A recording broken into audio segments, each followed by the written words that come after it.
When you lose muscle, you don't just lose strength, you lose moments. That's what Dr. Shigaki Hinohara, the Japanese physician who lived beyond 100, tried to teach us when he said, "The secret to youth is movement, and the secret to movement is strength." Not strength to lift heavy things, not strength to impress, but the kind of quiet strength that lets you stand from a chair without effort, that lets you reach for the curtain in the morning or carry your own bag from the store. Strength that allows you to keep being yourself. But many people after 60 feel something slipping away, quietly, without drama. It's not pain, not always. It's not disease, not yet. It's a sense that the body is shrinking, a blouse that hangs looser, legs that feel thinner though the scale stays the same, a strange tiredness even after a full night's sleep. You look in the mirror and wonder, am I vanishing? That feeling has a name. It's not weakness of will, and it's not just age.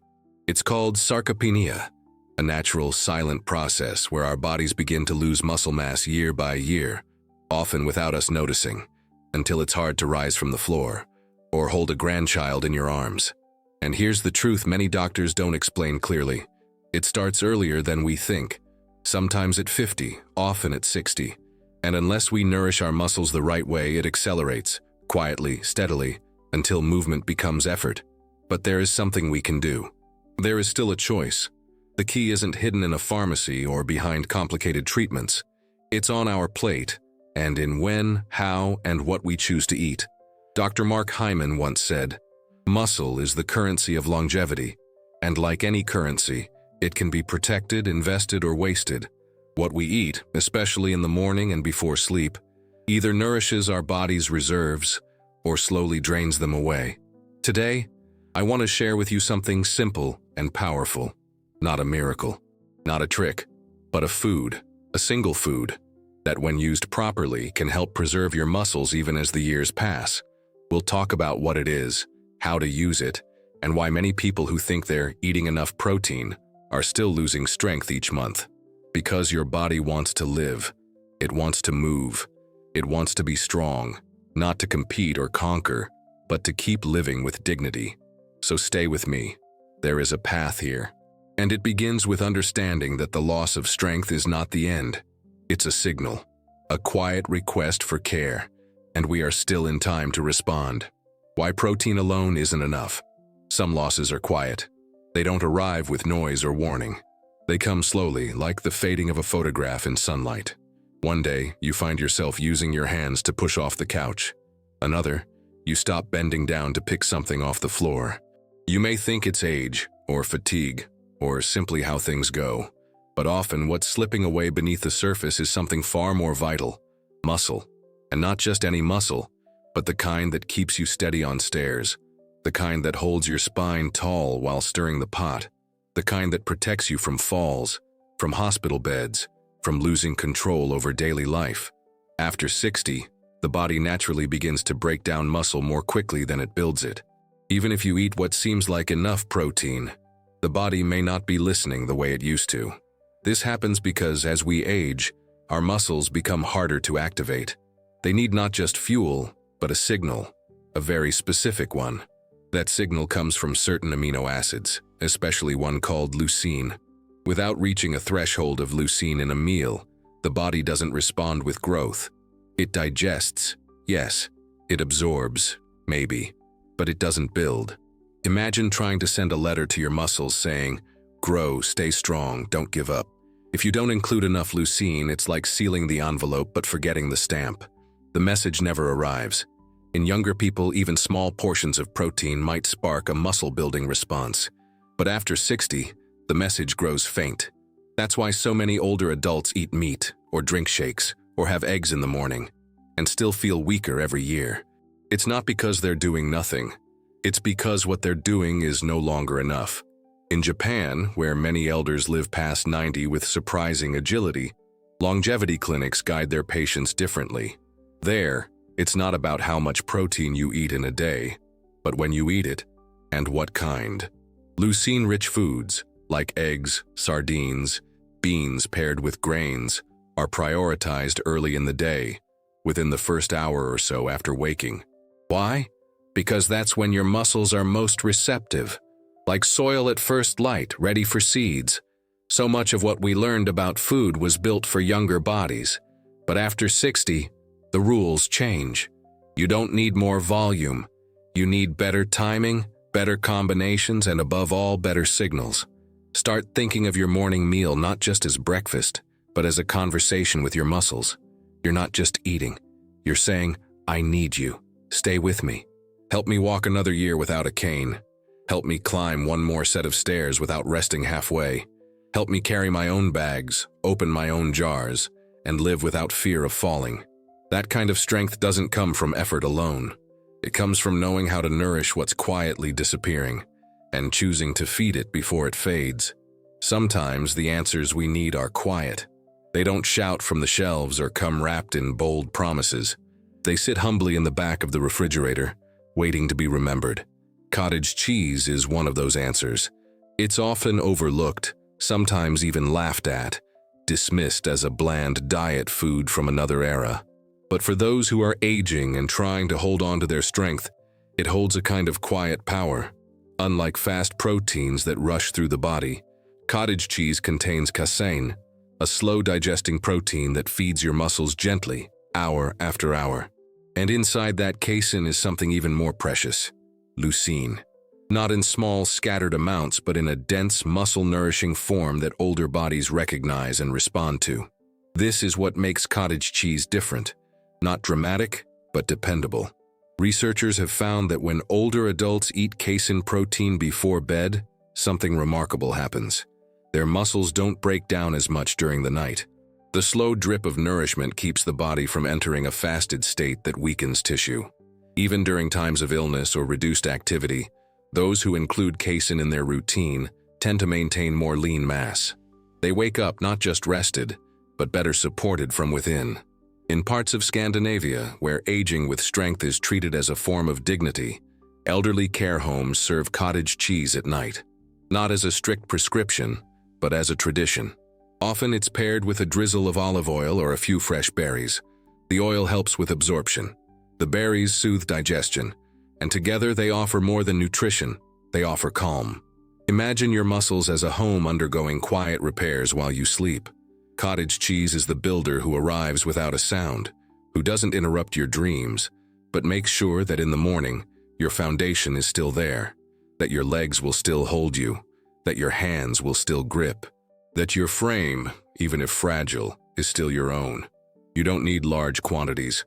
A half cup mixed with something comforting, flax seeds, cinnamon, a spoon of yogurt, 3 or 4 nights a week.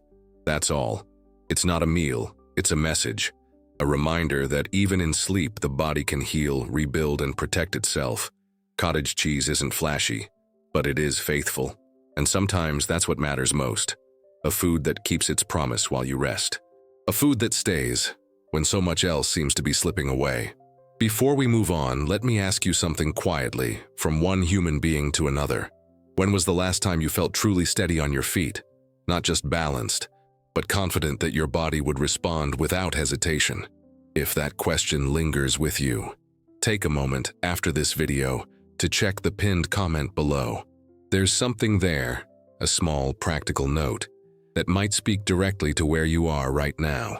Now let's talk about what happens when we trust powders more than real food, and why timing may matter more than totals.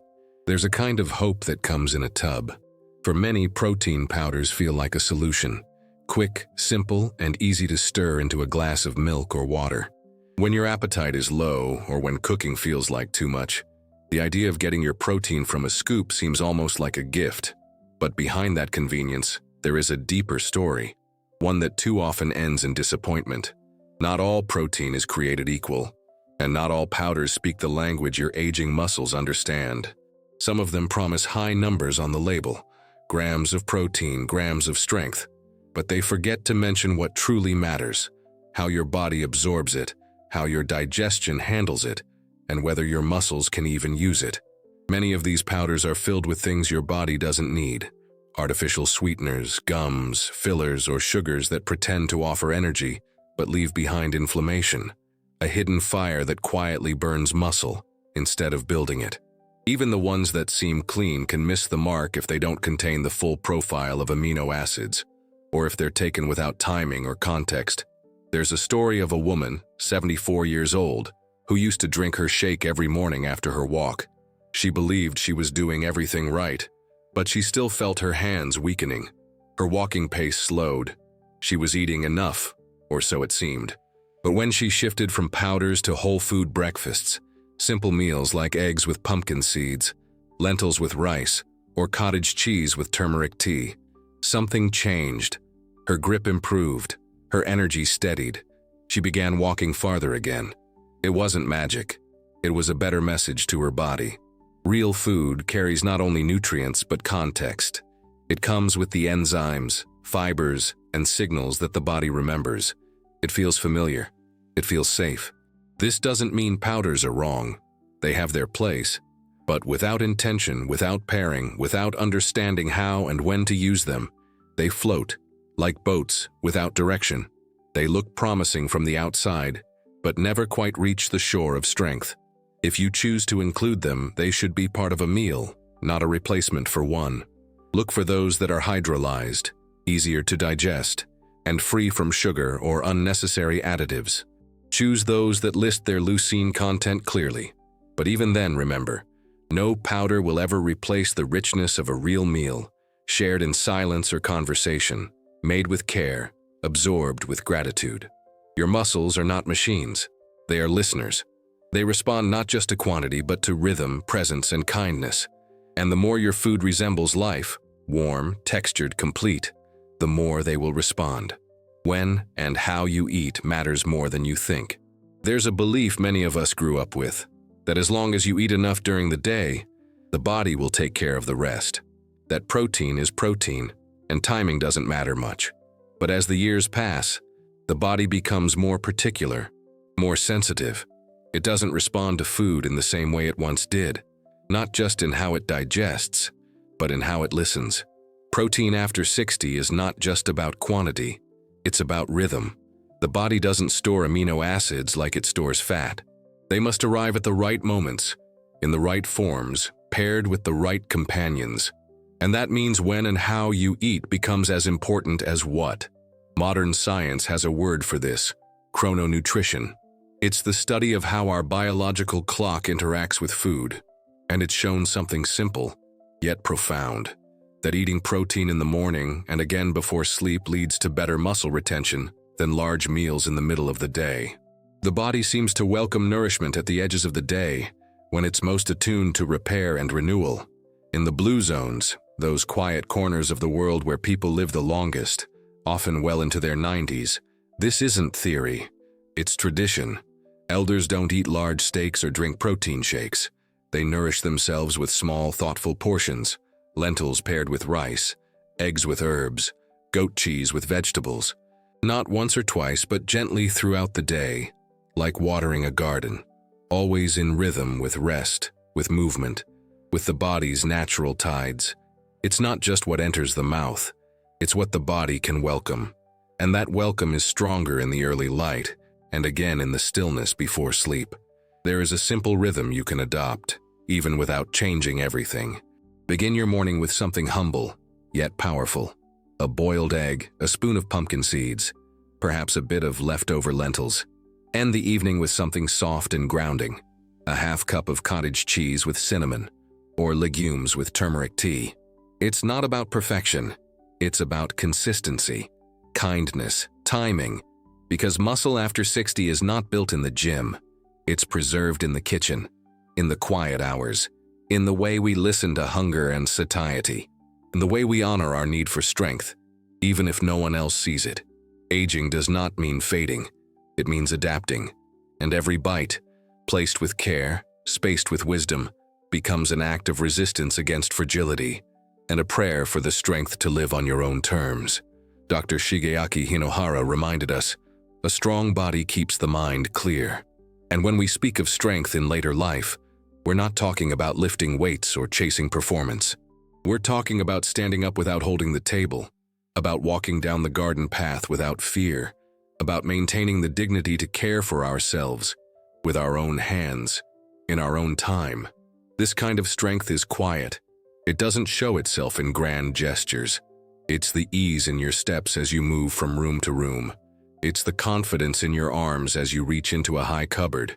It's the way you catch yourself when balance threatens to fail, and you don't fall. But that kind of strength needs nourishment. And not just any nourishment, but nourishment that speaks the language of aging muscles. The kind of food that doesn't just fill the stomach, but sends a signal deep into the body. You still matter. You still need support. What many people don't realize is that muscles don't vanish all at once. They fade. They thin. They slowly step back when they are not spoken to. And food is one of the only languages they still listen to. Not just protein in general, but protein given with care, at the right hours, in the right form. For so many who feel that they're eating well, the body tells a different story. The clothes hang looser, the steps become heavier, and strength seems to drain away with no clear reason. But the body is not betraying you. It's waiting for the right message. Cottage cheese may seem like an odd hero in this story. Simple, plain, and almost forgotten in the back of the fridge. But within it lies something powerful. Slow-digesting casein protein and a generous helping of leucine. Exactly what older muscles need to keep from fading during the long, quiet hours of the night. While you sleep, the body continues to work. And without fuel, it begins to draw from your own reserves. But with the slow release of nutrients from foods like cottage cheese, the body is able to repair, to preserve, to protect. In homes across Northern Europe, this truth has not been forgotten. Elders are often served small bowls of cottage cheese in the evening, sometimes with berries, sometimes with a little oil or seeds. Not as a trend, not as a prescription, but as tradition, because they understand that sleep is not just rest, it is rebuilding. And rebuilding matters, especially now. Think of your muscles not as tools, but as companions. They have carried you through every day, every loss, every joy. They have held your weight when your heart was heavy. They have allowed you to keep showing up for others. And they deserve, even now, to be held in return. So when you consider the next steps in your care, do not look only at what is missing. Look also at what is still responding, still present, still willing. Because even now, the body is listening. Even now, a quiet dish, served with consistency, not perfection, can mean the difference between decline and resilience. And perhaps, most of all, between dependence and dignity. Before we close, let me leave you with a small invitation.